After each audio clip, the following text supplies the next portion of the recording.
Hi, a blessed morning everyone. This is Dr. Vincent Padilla, and for this session, I will talk about the difference between traditional small groups and cooperative learning.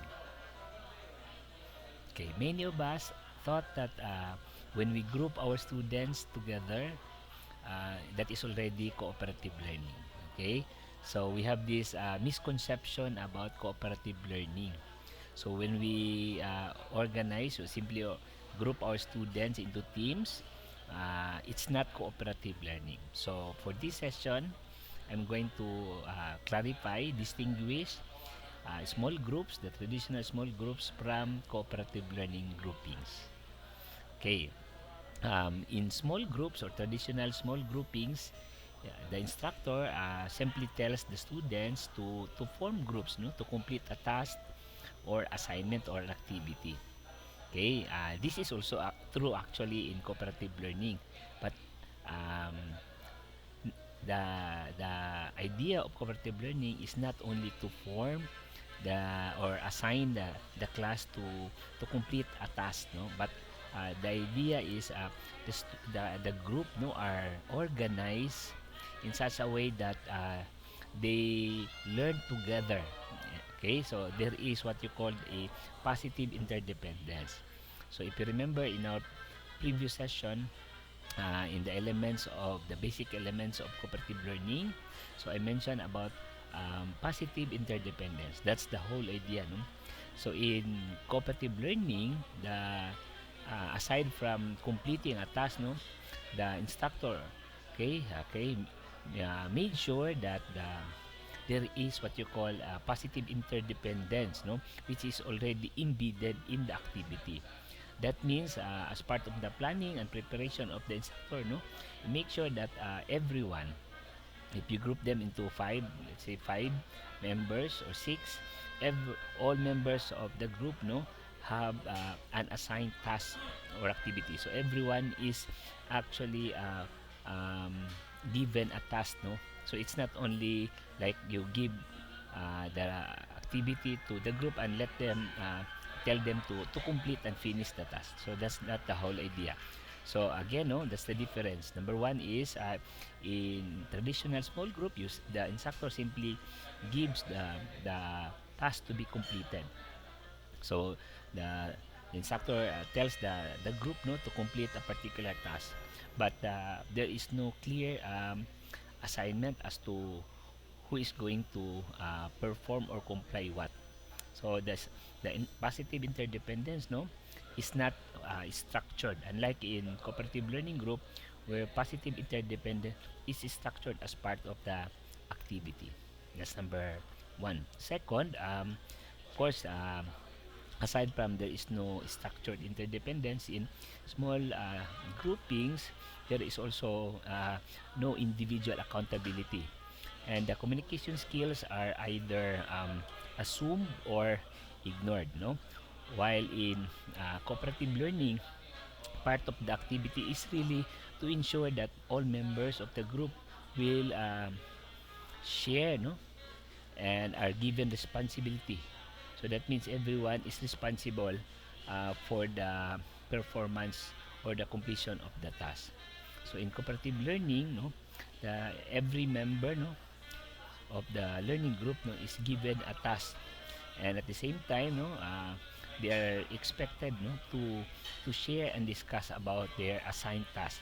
So everyone is accountable, no, for the rest of the members of the group. In small groups, no, the instructor may appoint, no, a leader, no, or most of the time actually appoints a leader, no. Usually the leader is the one who is really like if you have somebody who is very participative in class, no, and speaks a lot, no. So in most cases, the instructor, no, would assign that somebody, no, to be the group leader. That's in the traditional small group. While in cooperative learning, okay, you do not just assign one member of the group to be the leader, but assign everyone to have a responsibility. So everyone is responsible for the group. No, that means it's not only the group leader who is responsible for the rest of the group, but all members, no, are responsible or liable or accountable for the for the rest of the um, members of the learning group. Then the emphasis, no, of small group is completing the task, no, and there is no uh, what you call group processing, no? But in cooperative learning, just like what we have discussed in the previous session, particularly in the basic elements of cooperative learning, no, aside from positive interdependent, um, one of the elements, no, of cooperative learning is the group processing. So very important, no. So what makes cooperative learning different from small groups is the element of group processing, which is not present in small group, no. So in cooperative learning, so part of the structure, part of the activity is uh, to process the experience.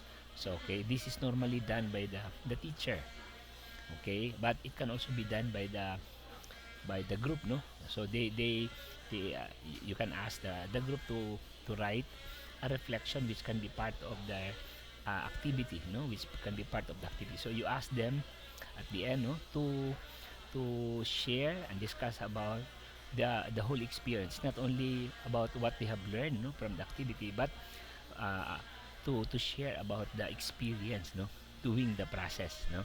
So that's the whole idea. So group processing is also part or part, no, of cooperative learning, which is not present in the traditional small groupings.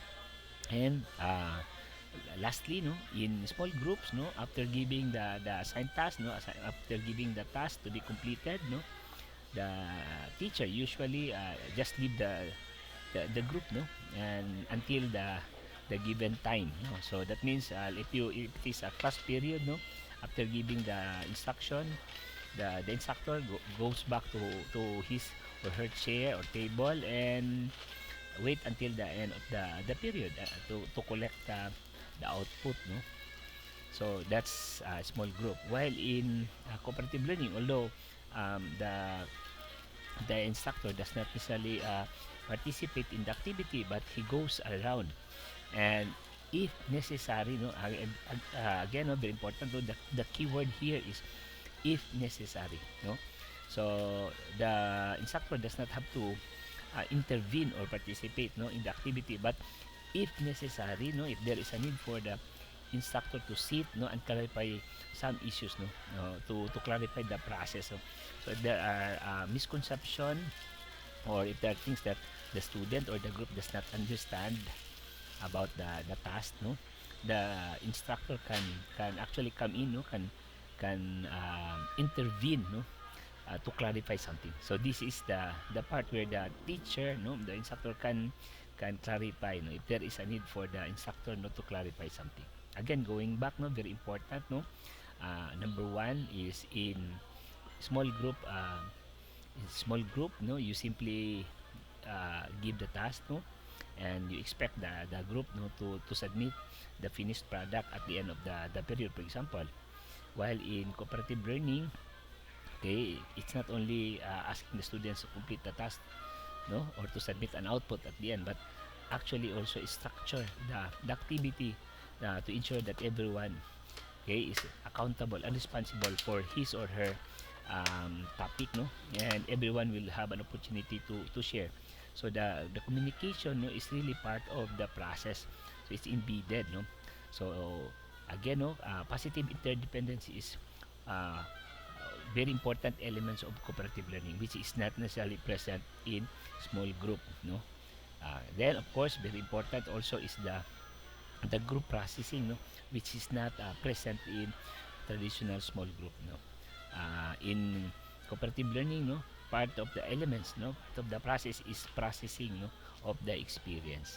So that's the whole idea. So actually there are other differences between small groups or traditional small groups and cooperative learning, but let's just focus on the two elements which I have mentioned. Now, positive interdependence, okay, ensuring that every member of the group has a role to play. So it's not only the group leader, which is actually what happens in small group, traditional small groupings, and of course the group processing, very important element of the cooperative uh, learning, the processing of the experience.